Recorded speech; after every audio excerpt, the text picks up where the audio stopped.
Okay, let's go over the ingredients we're going to use today. We're going to start with our steak.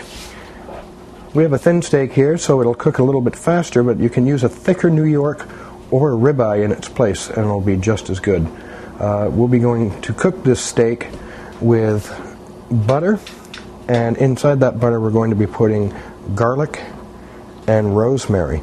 We're going to be seasoning the steak with cayenne pepper as well as salt and pepper. And we're going to have a red wine, which we're going to cook the steaks in, and then reduce.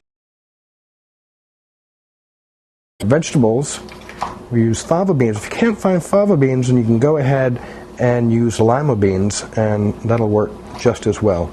We're also going to be cooking that in butter, and we're going to be adding nutmeg to it as well. For our scallop potatoes, we're going to take some red beet potatoes, and we're going to slice them very thinly, and we're going to coat a pan in butter.